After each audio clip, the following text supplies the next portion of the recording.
Hello, everybody. Welcome back to the NBA front office show. It's been a day. It's been a day here. I'm feeling a certain kind of way right now, but we're still going to do a show.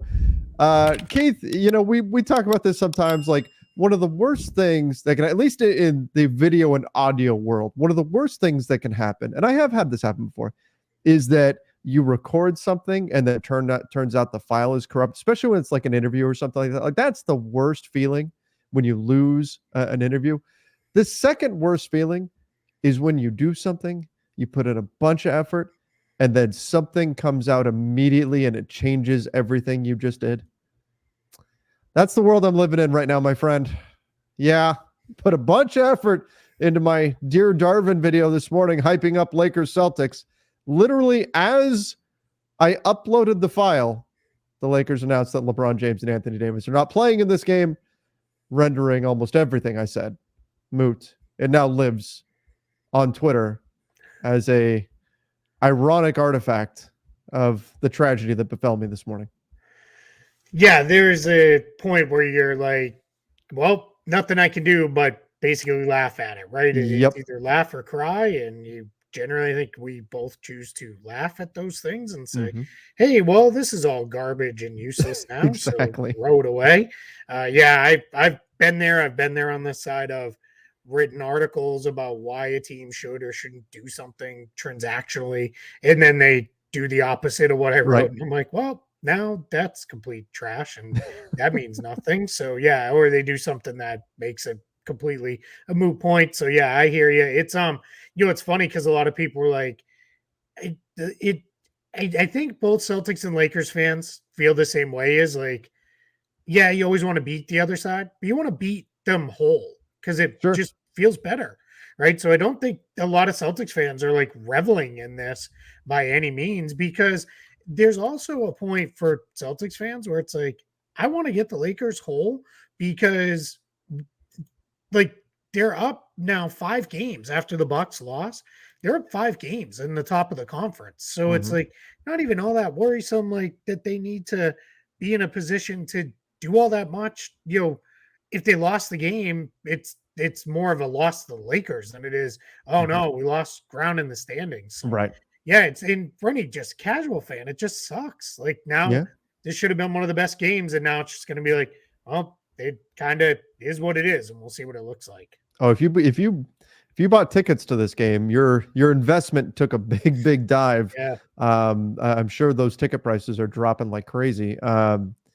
Rough. And you know what? Look, Anthony Davis has legit been injured. LeBron James, they were running him into the ground, playing him. I mean, Darvin Ham has lost his mind playing him 37 minutes in a blowout loss against the Rockets, and then playing him the second night of a back to back as well. And that's how you wind up in this kind of situation. But yeah, it's unfortunate. It's going to take a game that we all had circled on our calendar and kind of crush it, which we just saw happen, what, less than a week ago as well with Joel Embiid. And, he's supposed to take on Jokic. And, oh, no, wait, now he's not playing. Of course, now he's hurt as well. Injuries happen. They suck. But, yeah, this is a tough blow, certainly for not just for me, because I put in all this work on this video that I did, but also because we were all looking forward to this game. It was going to be kind of an exciting game. Every year you circle the two games, the Lakers and Celtics play each other.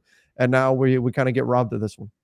Yeah, I have a bunch of friends who were like, I think I'll probably watch Pacers Knicks instead. It's probably just going to be a better game to check out, even though you get the Knicks also banged up as well. I mean, it's still Celtics Lakers. Like we'll still try to enjoy it and have fun with it and everything. But yeah, it takes a lot of shine off the matchup for sure. I think to Derek Bodner put out some good stuff today related to the Joel Embiid conversation. Mm-hmm.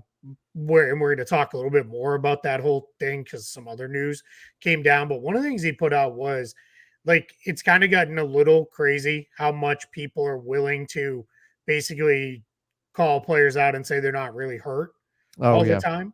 And you know this as well as I do.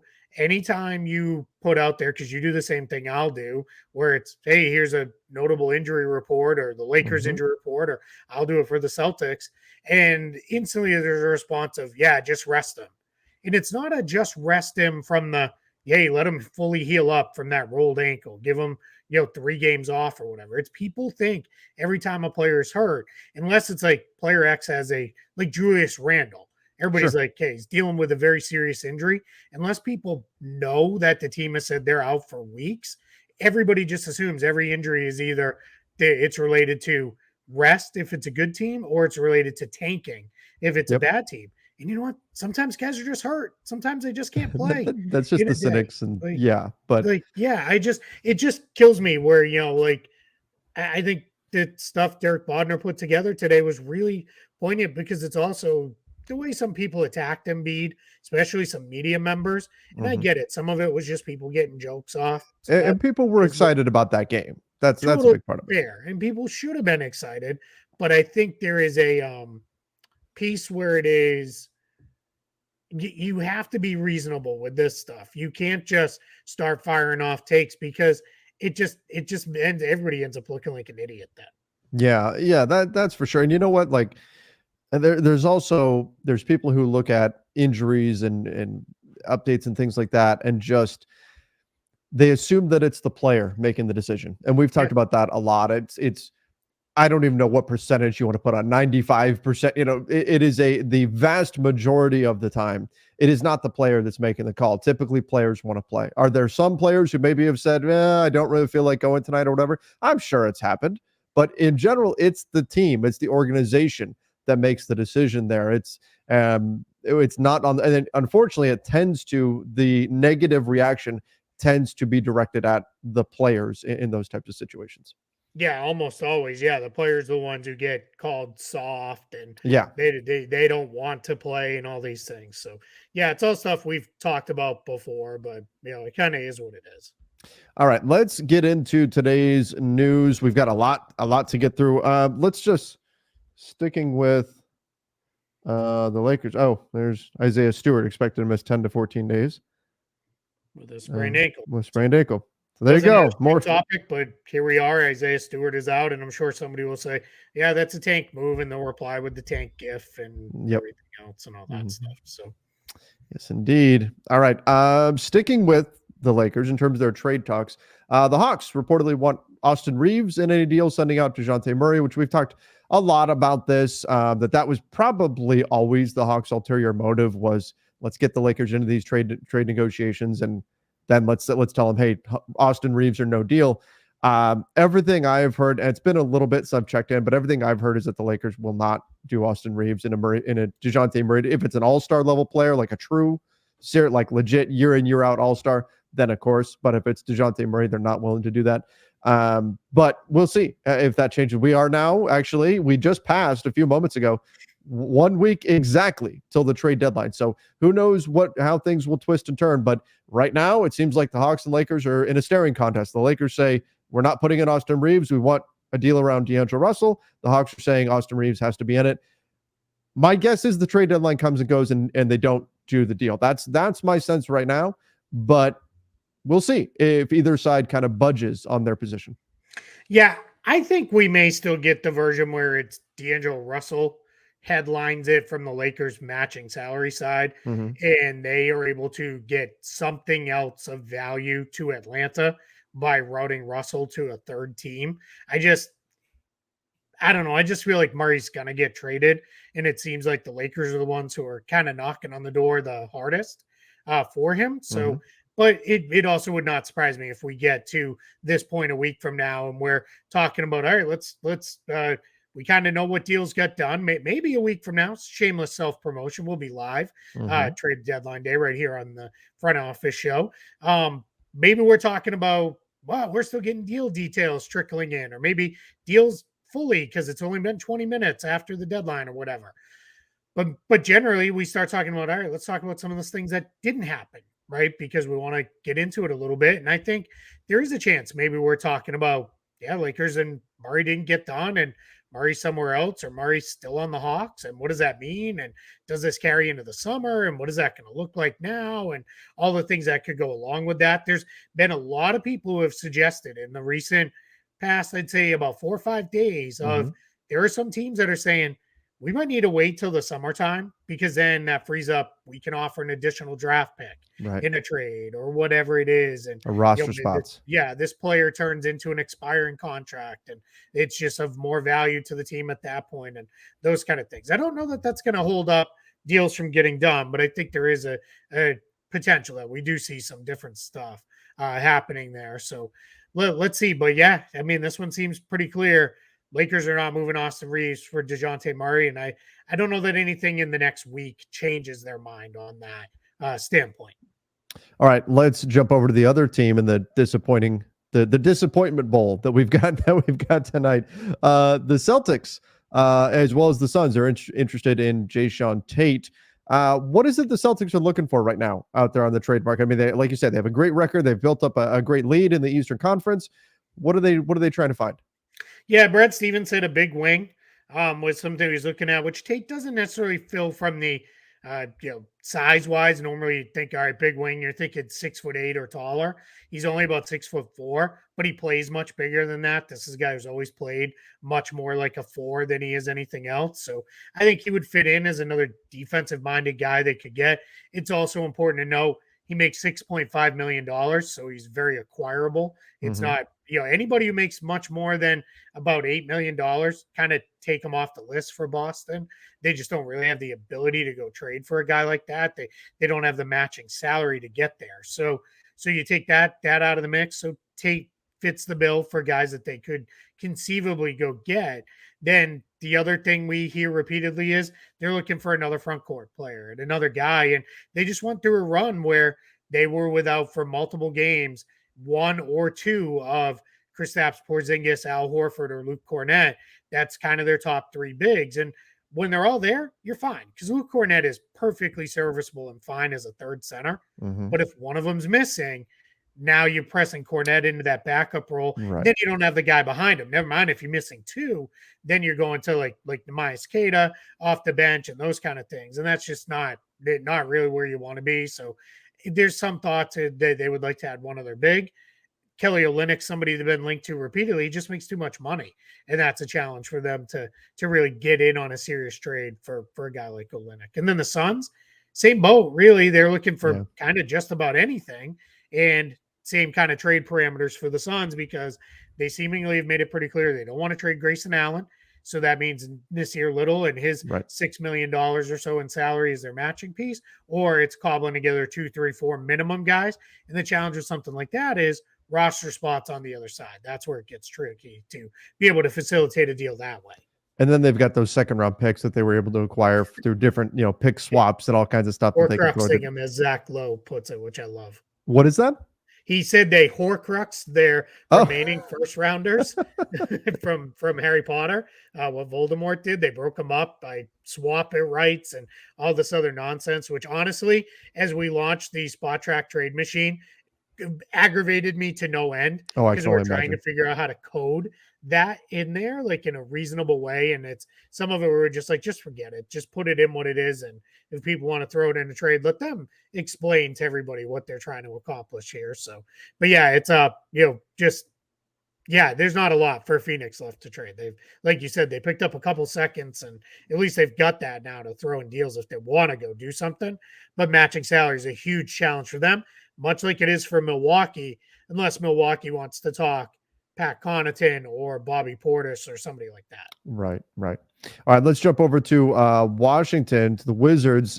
Kuzma could be the new big target. I mean, right now for the last few weeks, we've kind of existed in a trade market that ever since the OG Anunoby trade, the Pascal Siakam trade, it's really all been kind of DeJounte Murray's been the biggest name out there. Now there's a lot of other guys that can certainly help teams, some role players that can shift things a bit, but he's been the biggest name that's been out there. Well, now it's sounding like Kyle Kuzma might be more available than we initially thought, that instead of 2 first-round picks, maybe Washington would be willing to do a bit less than that. I also like that he's on a declining contract.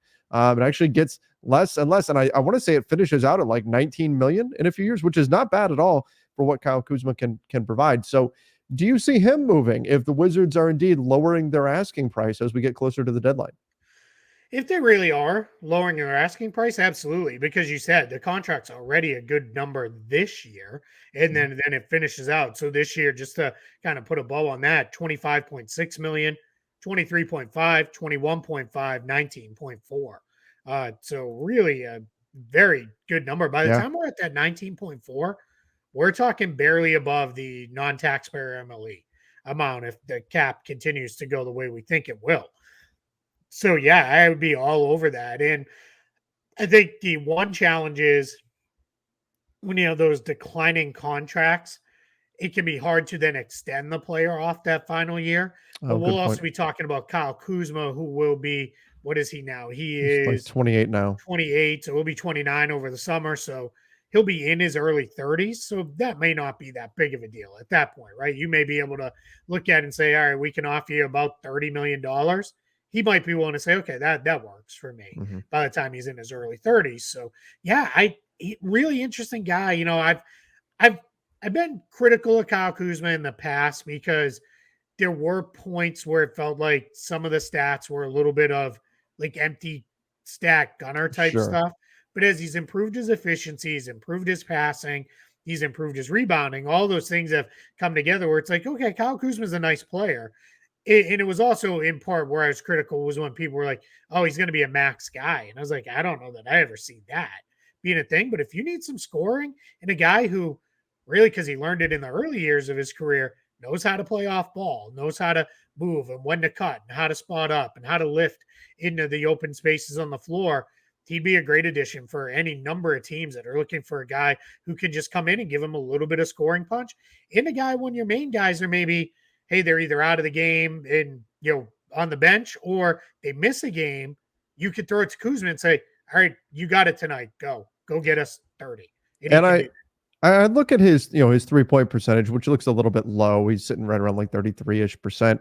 But I think on a better team, that number would go up if he was getting some cleaner looks. So that's something to consider too. So I'm like, this isn't like suddenly, Kyrie's available on the market or Luka is, the Mavs are suddenly going to trade Luka. It's not like, oh my gosh, superstar available or even all-star is available. But this does spice up the market a little bit because I think that a lot of teams will go, well, could we, it's not a bad number. Could we get in on Kyle Kuzma here? So this is, I think for those of us interested in seeing an exciting trade deadline, I think this is a good thing because this is going to create some interest, a little bit of buzz, and hopefully provide even a little bit more movement on the market. These are the kind of guys I think when Woj said the other day, I think it was yesterday in his chat he did over on Threads on Instagram, he said something akin to, I think there'll be a lot of role player trades. And Kyle Kuzma is probably like an A+ role player, Uh-huh. but in reality, he's a role player, right? Like he's not an all-star level guy. He's just that's not where he's at. That's not where he's seen at. And that's not how he's paid. But this is like I hesitate to call him a role player because he's like better than a role player, Right. but he is like that's what he is. He's like an A+ role player. So maybe these are the kind of guys we see move a little bit more, and that's fine too because that makes, like you said, for a very interesting deadline. I would put this akin to the OG Anunoby trade, probably a tick or two lower, just because Anunoby has a kind of all defense level in them. But it's similar to that level of trade for me, Mhm. and we all got jazzed up and excited about that one. So Sure. I'd be just as excited if a Kuzma trade dropped on us here in the next week. And we think about like landing spots, he could really fit a lot of places. There's a lot of places. So it's not even like, oh, this team, who needs a point guard? This team needs a point guard. Clearly, they're going to go there. No, there's a lot of teams that could add Kyle Kuzma and slot him right in and off they go. Yeah, very plug and play guy. You play him in almost any role and Mhm. be very happy with what he's going to bring you. So yeah, I'm with you.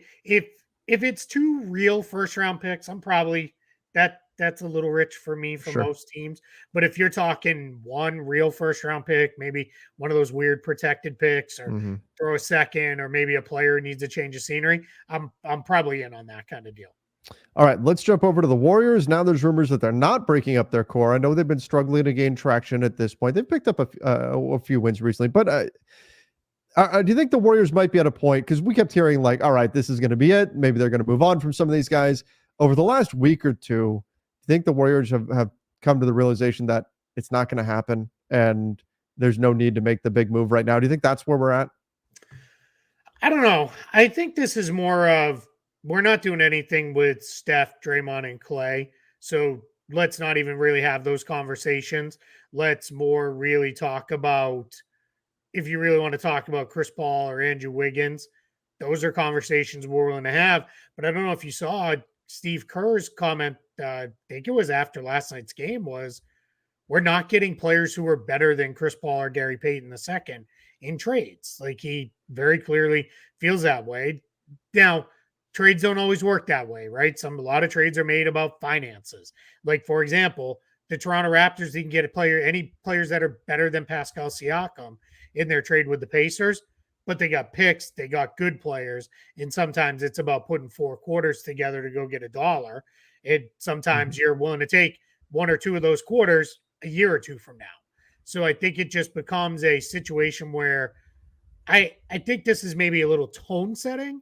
If the Warriors are ones who are kind of putting this out there of, hey, we're not ready to go that route, but we're still open for business on some other guys Hmm. if we want to do that. And in reality, they're only a game and a half behind both the Lakers and the Jazz. Right. They're 4 games behind Dallas, so that's probably too much, even though it is only 2 games in the loss column behind the Mavericks. Remember, the Warriors have a couple games they need to make up because they had games canceled when their assistant coach passed away. So they're a couple games off of everybody else's pace.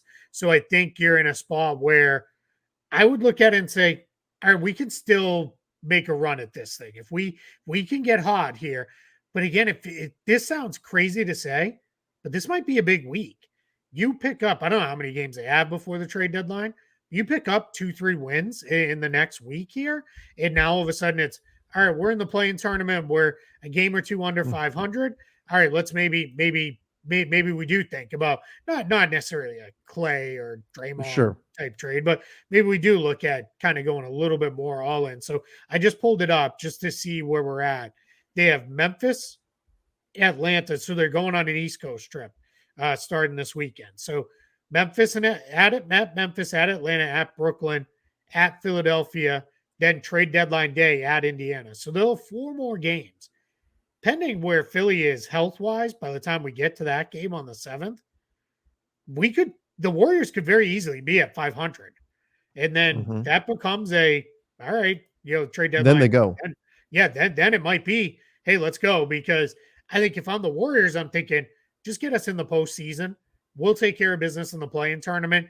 And then no one's going to want to look across the game and be like, are we going to deal with Steph for 7 games over the next 2 weeks? Because we all know he can win a game or 2 almost by himself. Then all of a sudden it's like, damn, now we're in a series we didn't really intend to be in. And that's a tough spot to be if you're opposing teams. So I think I generally don't feel this way with a lot of teams, or it's like, let's see what happens over the next week. Because I think you know who you are, but they're in a little bit of a different place. Yeah, I think that's fair.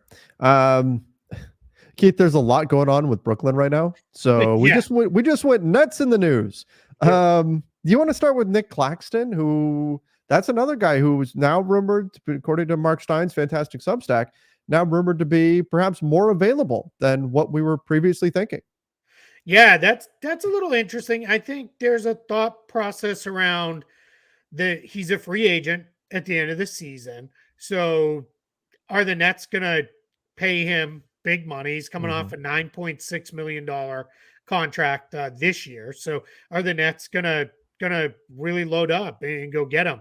He's an unrestricted free agent this time around. So they do have his bird rights.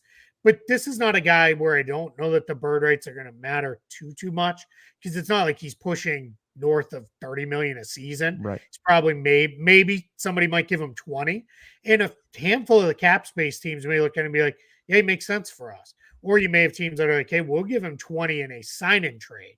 And then yes, the Nets still technically control the process, but you can kind of get backed into a corner a little bit there where it gets a little messy for your decision-making on those kind of things. So I think we may see a point where it is maybe the Nets, if they do make a couple of these other moves where it's, say, let's try to move off some money and get some guys out of here, where the Nets may be looking at it saying, hey, we have a chance to have a whole bunch of cap space around Mikal Bridges, probably Cam Johnson. I don't think he gets traded either.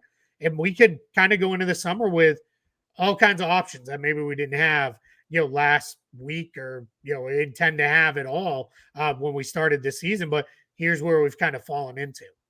Interesting. We talked about this before coming on the air here that even if the Rockets included Jalen Green, that's not going to be enough to get the Nets to give them Mikal Bridges. So that tells me they are really set on keeping Bridges and hanging on to him. And we talked about, I believe it was yesterday, whether or not that's the correct decision for them and all that. But that appears to be the path that they're going down.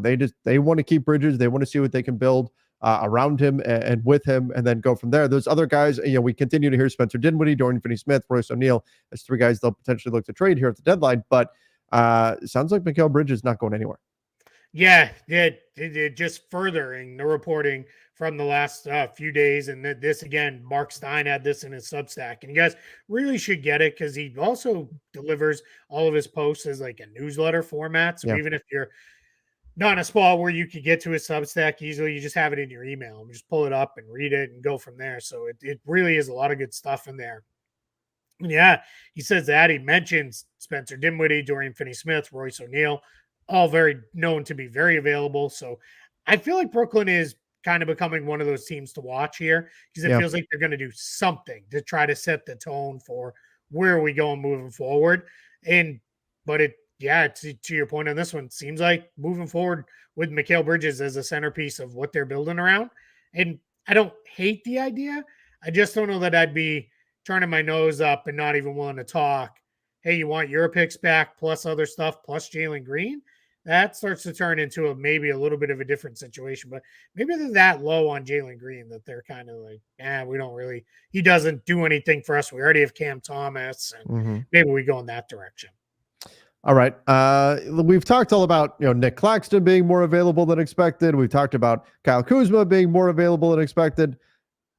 Colin Sexton, maybe not as available as we expected.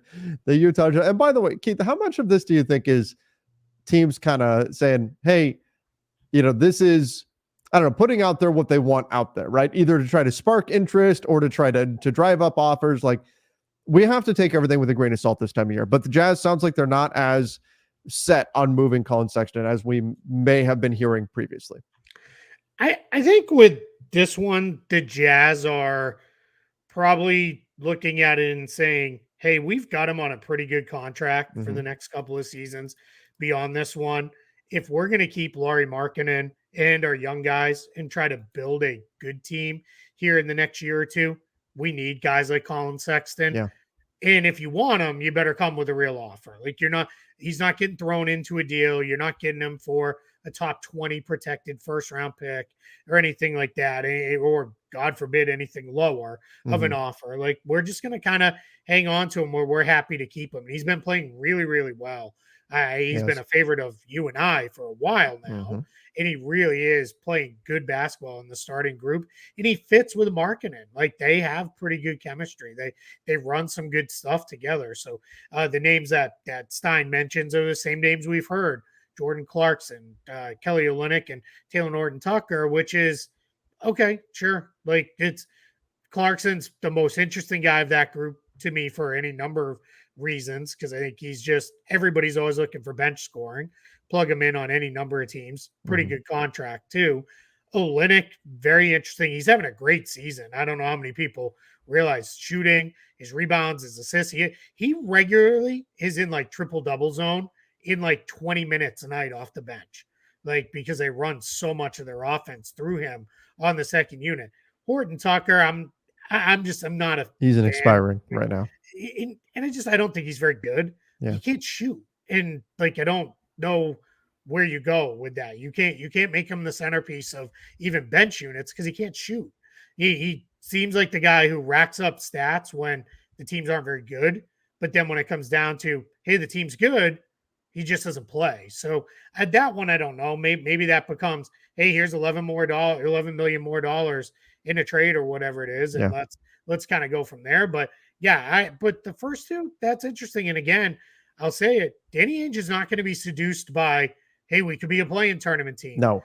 If he feels like the best trade is move those guys because it puts them closer to a title in the next couple of years, he's going to do it. The play-in tournament doesn't mean anything to him. Now, If we're like year 4 or 5 of his tenure in Utah, that may be a little bit of a different Yes. story, right? And that maybe Markkinen starts to be like, are we ever gonna try to actually go for it here? Like, what are we doing?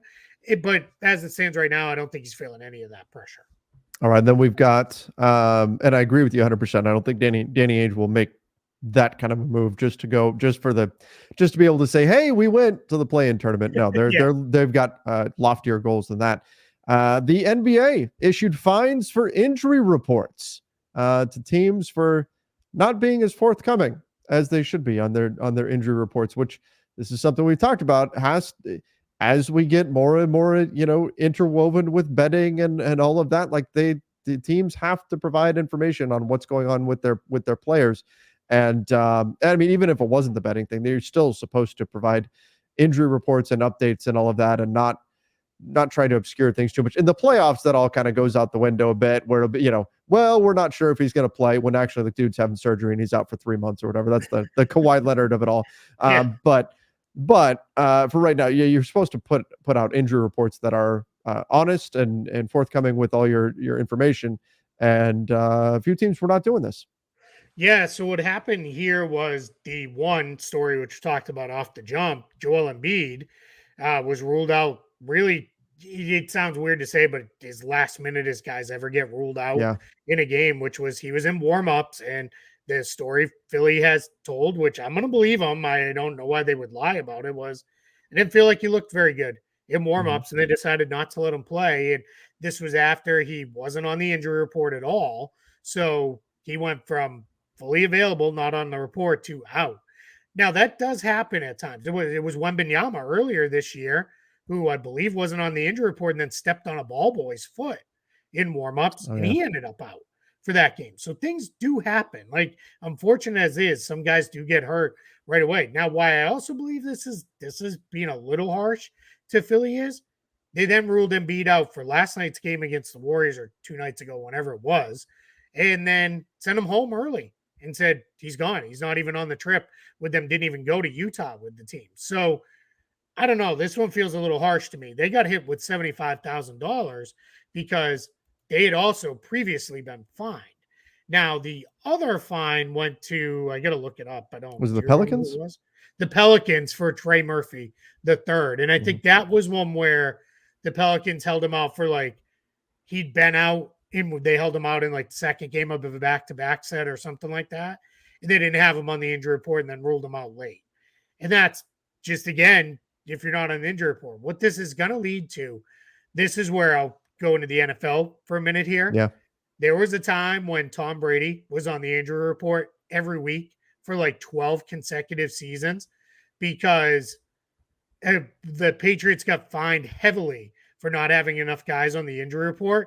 And then they proceeded to, like, the next, like, 3 weeks that season, list like 35 guys on the injury report as questionable and all these other things. And then Brady was on there for like 12 straight years with, it was usually like right shoulder soreness. And it just kind of became like a running joke of this guy never misses games. So of course he's not going to be out. But that's what I think you could see teams start doing is, fine, we'll just start listing a whole bunch of dudes as questionable. Miami did it, right? When they got fined, then they came back and I think they had every single player on the roster a couple years ago that was listed as questionable on the injury report. So it's, you don't want it to get, a farce made of the whole thing, but teams are not going to keep taking fines for things if it's like, hey, we need to protect our guys. I think with a guy like Embiid, I get it. I wanted to see him play Jokic too. Right. I was all fired up for it too. And I think we get to a point where it is, hey, you know what, though, in the grand scheme of things, the game doesn't really matter that much. We're not going to force him to play through something, where, he shouldn't. And now we've had subsequent reporting that's come out where Embiid felt pressure to play in some of these games because of some of the discourse around him and all those things. And I don't think anybody really wants that either. Well, one thing, and I don't recall if we put this on one of our other shows or not, but Tyrese Halliburton spoke out against the 65 game rule for awards. And there was some thought that, perhaps some of these guys were playing because of that as well. Now, Halliburton also has potentially, I want to say it's like $7 million his contract would go up by if he's able to make all NBA this year. So he's got that that's on his mind as well. But now that this is what we're a little over halfway through the season, in our first season of having this 65 game marker that you have to play in order to be eligible for these major awards. How do you feel about this? Because now we're seeing some players speak out against it.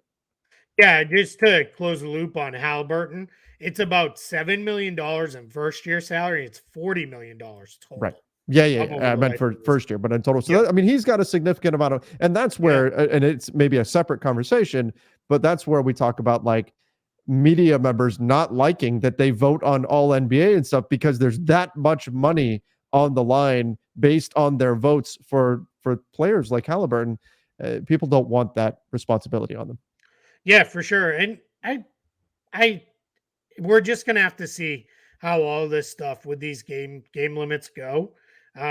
We'll see if eventually maybe enough media members do what Zach Lowe did, which was I'm not doing it anymore because I don't feel good about the money component. So you can have my ballot back. Mhm. Maybe we get enough people that are like, all right, yeah, I don't feel good about it either. Maybe enough of the major media members and their employers, so like the ESPNs and the Turners and those folks say, hey, well, let's discuss this. Yeah. Let's see where we're going with all this stuff. So I think that could be a thing. Yeah, we'll see. But the games played stuff. I don't know. Like I think you're gonna hear a lot more barking about it. The cynic in me says, watch them get through the TV deal and then say, you know what, we're gonna lower it even more. We're gonna make it 55 games or 55 something games. like that. And 55. maybe that's where it Yep. goes, but we'll see. Um, when we look at this, and you look at players being upset about the 65 game thing and all of that, it all gets tied to the NBA has now had multiple reports out stating that load management does not work, that it doesn't prevent injuries, that you might as well play in these games. And I think it'll be interesting to see when you have a bit more intel on this, a bit more information on it. But the NBA is very much getting behind this idea that resting for games doesn't help you prevent injuries any more than just playing in those games would. Obviously, they've got plenty of reason to have that stance on that, so you always have to consider something like that. But that is something that we're consistently seeing as well as the NBA is trying to push against the idea of load management because it does hurt. I mean, like for example, we started the show off talking about LeBron and Anthony Davis playing. Now, if both these guys are dealing with legit injuries, it's a different story. But if this is, hey, we need to rest them because they're tired and because we want to try to protect them or whatever, which I don't think the Lakers are in a spot in the standings where they can do that. But if that was the case, you're taking away a nationally televised game that would do great ratings. The NBA can't be thrilled with this. So I understand why they would be pushing back against load management, but it's going to be fascinating to see, like, into the summer, what comes of all of this. How does the league look back and reevaluate this entire topic? And last thing I'll say on it is Tyrese Halliburton, maybe he's right. Maybe it is a stupid rule. Maybe Joel Embiid shouldn't feel like he should be pushing himself to play in games. Mm-hmm. Maybe he's absolutely right on that. But the Players Association agreed to this. And Yeah. this was not a negotiation where we never got close to a lockout or to a strike No. or anything like that. So that tells me they definitely got hung up on things, right? We know that. But they never got hung up on things to the level of, hey, this 65 game thing is so bad, like we will not sign the deal. And players got a lot of other stuff too. So I get it. It's every one of these CBA negotiations is, all right, we'll give a little here to get this on both sides Mm-hmm. of the agreement. But the players agreed to it. So this is not something the NBA unilaterally put in there. It's not something the NBA can unilaterally change. It would have to be collectively bargained. Now, the last CBA, we saw them make all kinds of changes after the fact, most of it pandemic related, right? Like they had Yeah. to change a lot of things that they never would have assumed they needed to get into. But they did it because it made sense. Yeah. I think this is one where maybe they come back and say, all right, 65 was maybe too aggressive.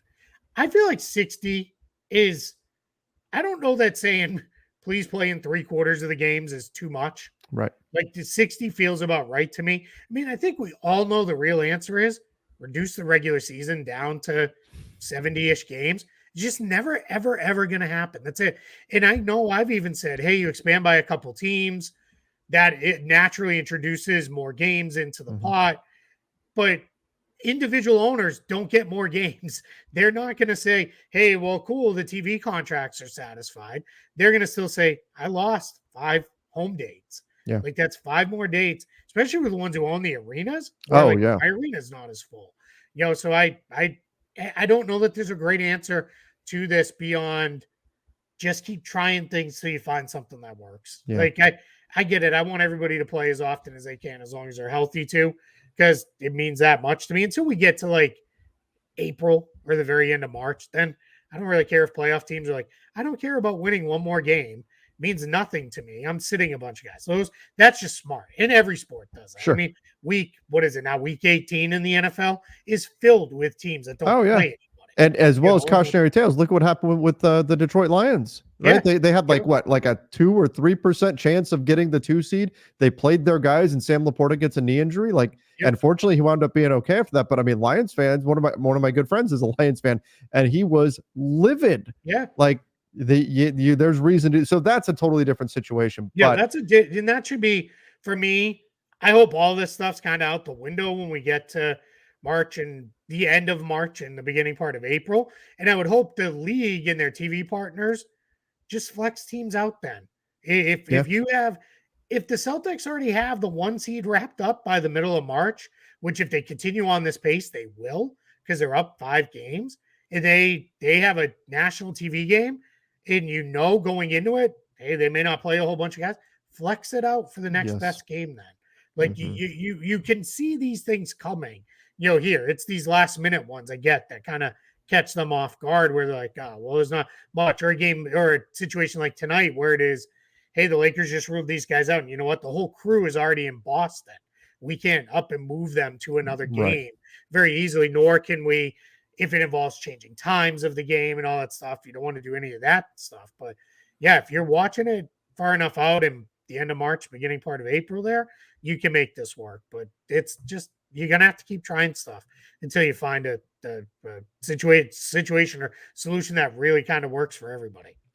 All right, last thing we've got, Marc Gasol retires. Big Spain. Yeah, fantastic career for a guy that at one point was seen as just a throw-in in his big brother Pau's trade to the Lakers, and he wound up having a phenomenal career. One defensive player. Rephrase that. His older brother Pau, because I don't know that he was ever his big brother. That's true. That's true. Especially when that trade happened. There was a lot. Remember back then it was like, oh, cool. So he threw his brother in, his fat, doughy brother, who's never going to amount to anything in the NBA. That was probably almost a word for word quote that was written out there that people put out there at the time. And look, he got himself in shape and had a hell of a career. He really did. Defensive Player of the Year, NBA champion, incredible stuff. So he officially retires, and great for him. What a career he had, and obviously, I believe it's already been announced in Memphis that his jersey is getting retired and going up in the Raptors and all that. Yep, later this year too. Yeah. And I think I saw some discussion of this, and then I put a tweet out about it, and even some people replied and said he's not a Hall of Famer. It is not the NBA Hall of Fame. It is the Basketball Hall of Fame. He is 100% a Hall of Famer. It's really close just with his NBA accolades. What he did as a player professionally overseas before and after he came to the NBA, that also deserves recognition. But his work with the Spanish national team, he won 2 silver medals at the Olympics, 2 FIBA World Cup gold medals. I think it was 2 Eurobasket golds, and then multiple other medals in Eurobasket, silvers and bronzes. So, yeah, 100% a Hall of Famer. No question at all. And even in those silver medals, they were right there with Team USA, right there in those years. It took one of those years, I know you probably remember it very fondly, it took Kobe Bryant saying, let's go. Yep. Like, and that was, to me, I get it. Kobe's Lakers legacy means a lot to Lakers fans. Obviously, I don't care about that as much. I do. Sure. I do in the history of the game. I rooted for Kobe Bryant, Team USA, Kobe Bryant, and that was one of the cooler things because that was Kobe looking at LeBron and KD and a whole bunch of dudes and like, I got this. Like, I have you. Let's go. Like, that is just like, I'm almost getting like goosebumps thinking about that moment because it was just so cool. It was incredible. I mean, I remember going into that Olympics, Kobe saying, "Hey, I'm going to be our defensive stopper because I can." And we've got scoring. LeBron could score. Katie, you guys can all score. I'm going to be the defensive stopper. I'm going to set that tone. And he did that. And then you get to the final. It was like they needed Kobe to get going. And he said, "Cool, I got you." I mean, running through Pau Gasol on the first play of the game was epic. But anyway, that's all besides the point of the topic of Marc Gasol. He incredible career. I say those Spain teams were right there. They're great. Yeah, they were right there, and they are a big part of the argument why Marc Gasol is a Hall of Famer, and I think he absolutely is. And I think again, you can make the argument that he should be for his NBA career as well, but he's definitely getting in. Yep. All right, I think that about wraps things up for today. Do appreciate everybody for coming in, for joining us. Make sure that you do subscribe to the NBA Front Office Show here on YouTube, and then the podcast feed over on Apple Podcasts, Spotify, wherever you listen to podcasts. Till next time, everybody. See ya and stay safe.